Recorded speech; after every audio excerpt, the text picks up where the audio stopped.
Bismillahirrahmanirrahim. Assalamualaikum warahmatullahi wabarakatuh. Ustazah Wan kembali bersua untuk anak-anak, khas untuk darjah 32 selaku guru kelas 32. Okey, masih ingat nama Ustazah? Ustazah Wan Mariani. Panggil sahaja Ustazah Wan.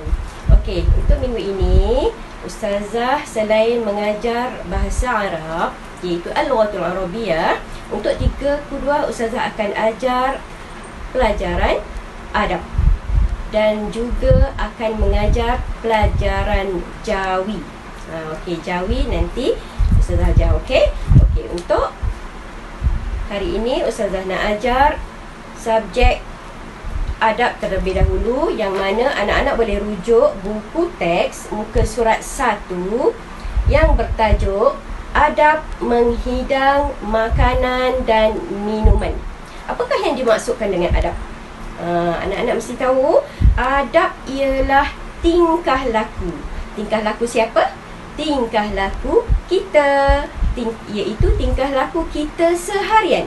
Jadi, subjek adab terlalu senang untuk kita menghayati sebab tiap-tiap hari kita buat.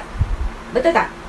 Cuba fikir, adab menghidang makanan dan minuman contohnya. Kan hari-hari kita makan, kita minum. Kita nak tengok sama ada anda semua mengikut adab ke tidak. Adab apa dia? Tak faham adab? Iaitu tingkah laku. Tingkah laku. Okey, satu lagi pengertian dia iaitu akhlak. Kita mesti mengikut akhlak yang terpuji, seperti mana akhlak junjungan Nabi kita Muhammad sallallahu alaihi wasallam, iaitu akhlak yang terpuji, sifat-sifat yang mulia. Okey, faham maksud adab? Adab ialah tingkah laku kita seharian. Jadi untuk subjek adab ni terlalu senang untuk kita faham sebab kita hari-hari laksana, kita hari-hari buat. Betul? Hari-hari kita makan, hari-hari kita minum, hari-hari kita tidur, hari-hari kita bangun, hari-hari kita berjalan, berlari. Itu adab. Tingkah laku kita seharian. Faham tak? Maksud adab.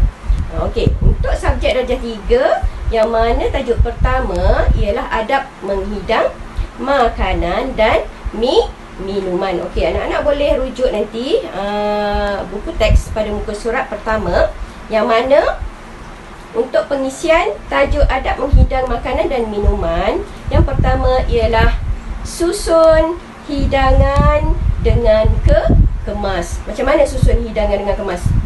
Mak minta tolong, kakak tolong mak susun hidangan. Adakah kita nak letak bersepah-sepah? Kan? Kalau letak merata-rata tu maksudnya tidak kemas. Macam mana kemas? Susun teratur. Kalau lauk, tempat lauk lah tengah-tengah. Kalau nasi kat mana? Kat belakang? No. Nasi di hadapan lah kan. Hadapan, contoh ibu. Kat mana? Di hadapan ibu. Di hadapan kakak. Di hadapan kakak. Faham? Tu maksud susun. Susun hidangan dengan kemas. Yang pertama. Lepas tu apa? Yang kedua. Siapa tahu? Siapa yang biasa tolong ibu dekat dapur, mesti dia tahu macam mana cara nak susun atur makanan dan minuman di atas meja. Tu kalau yang ada meja. Kalau yang tak ada meja, nak ikut sunnah, atas lantai. Atas lantai tu dah dilapik dengan pelapik lah kan. Okey, biasanya sekarang ni tak ada dah, jarang nak jumpa makan kat atas lantai kan. Mesti atas meja. Makanan lah duduk atas meja, kita duduk di atas kerusi. Betul tak? Jangan panjat kerusi ni, ada yang noti-noti ni kan. Okey, ingat yang pertama tadi apa? Adab menghidang makanan dan minuman. Yang pertama tadi apa? Susun hidangan dengan kemas. Faham tak macam mana kemas? Okey, mesti tahu kan. Okey, yang kedua, sebelum kita nak menghidang makanan, kita mestikan apa dia? Lap pinggan mangkuk sebelum digunakan. Kita tengok contoh ibu kata, kakak tolong ambil pinggan kat dapur, cepat nak hidang nasi ni, nanti ayah dah nak makan. Okey, kita ambil pinggan. Kalau pinggan tu basah, apa kita nak buat? Terlebih dahulu kita mesti lap sekiranya basah. Kalau ada habuk, lap juga, basuh dan lap. air tersebut supaya kering. Maksud apa? Lap pinggan mangkuk sebelum digunakan. Itu yang kedua. Boleh faham? Okey, yang ketiga, gunakan pinggan mangkuk yang bersih. Aduh ke orang nak makan guna pinggan kotor? Tak ada kan? Sebelum nak menghidang makanan, kita pastikan pinggan, mangkuk-mangkuk lauk, sayur mesti bersih. Tu semua mesti tahu kan. Kalau ada tu, ya Allah, na'udzubillah, jangan buat perangai macam tu ya anak-anak. Faham? Gunakan pinggan mangkuk yang bersih. Boleh faham? Itu yang ketiga, adab yang ketiga. Okey, kita tengok adab yang keempat. Tidak menggunakan pinggan mangkuk yang retak dan sumbing. Retak macam retak kalau pinggan kaca, dia ada macam tergores tu. Tu retak. Sumbing macam mana sumbing? Sumbing tu kalau ada dekat keliling pinggan, alamak lupa nak ambil pinggan. Ada dekat keliling pinggan tu ada dia terkopek gitu. Tu sumbing. Kalau nak tahu, tanya ibu lah. Ibu, retak tu macam mana? Sumbing tu macam mana? Tanya ibu lah ya. Ustazah tak ada pinggan kaca nak tunjuk. Nak faham apa itu sumbing dan retak, boleh tanya ibu. Mana ibu? Boleh tanya ibu tau. Okey. Tidak menggunakan pinggan mangkuk yang retak dan sumbing. Maksudnya kita mesti sediakan pinggan mangkuk yang elok lah. Faham? Yang elok nampak dia. Okey, boleh faham Okey, itu yang keempat. Okey, yang kelima, makanan hendaklah disediakan dengan segera. Okey, kalau ayah lapar, mak kata, okey kakak, abang, adik, tu semua panggil kalau ada. Cepat hidang makanan, ayah dah nak balik kerja, ayah nak makan, ayah lapar. Itu sekiranya keluarga kita. Kalau tetamu datang, kita kena segerakan sedia makanan. Tetamu datang, okey cepat-cepat tolong ibu kat dapur sediakan makanan. Ingat apa tadi ada adab nak sediakan makanan pada tetamu. Samalah juga dengan maksudnya persediaan kepada keluarga kita. Yang seperti mana tadi, susun hidangan dengan kemas, lap pinggan mangkuk sebelum digunakan, gunakan pinggan mangkuk yang bersih, tidak menggunakan pinggan mangkuk yang retak dan sumbing. Faham? Itu adab-adab tingkah laku kita nak menjaga, orang kata nak menjaga apa? Nak menjaga tingkah laku yang baik lah. Kan? Kalau kita buat yang sebaliknya, apa maksudnya? Tak baik. Okey, faham Okey. Dan yang terakhir, iaitu sediakan peralatan yang mencukupi seperti sudu, air basuh tangan, tisu dan tuala tangan. Tu sekiranya tiada tisu. Kalau ada tisu, tuala tangan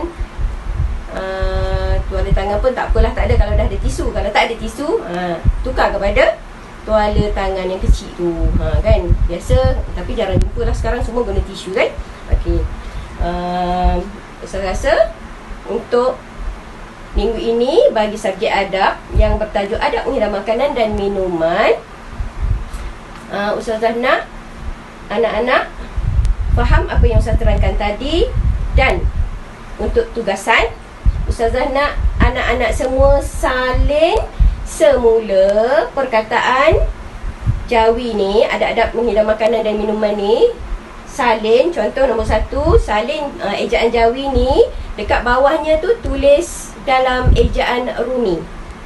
Faham? Salin dalam buku tulis. Sebab buku ni tak boleh nak conteng, nanti hujung tahun nak pulang balik kepada sekolah. Faham? Salin 1, 2, 3, 4, 5, 6. Ada 6 isi tajuk adab menghidang makanan dan minuman. Salin macam mana? Salin ejaan Jawi ni dulu, lepas tu selang satu baris, tulis dalam ejaan Rumi, iaitu bahasa Melayu lah. Boleh faham? Tak faham boleh tanya ibu atau ayah Okey, dan setelah anak-anak selesai salin ni dalam buku tulis, suruh mak snap gambar macam ni dan hantar tugasan tersebut pada Ustazah, hanya di dalam grup 3 Keduah sahaja. Boleh? Boleh?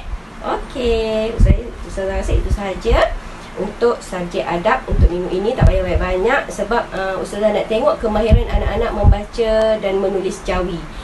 Okey, untuk kepada sesiapa yang lemah jawi, ibu atau ayah boleh utarakan dalam grup, anak ustazah, anak saya lemah jawi. Okey, senang ustazah nak ajar daripada asas nak mengenal jawi. Boleh nanti bagi nama, serai nama sekiranya ada pelajar-pelajar yang lemah jawi. Sebelum kita membaca jawi buku darjah 3 ni, ustazah nak ajar asas dululah mengenal huruf jawi. Boleh ibu-ibu dan ayah-ayah tolong bagi kerjasama pada ustazah, senaraikan sekiranya anak-anak puan dan tuan yang lemah jawi. Okey, itu saja untuk minggu ini bagi subjek adab.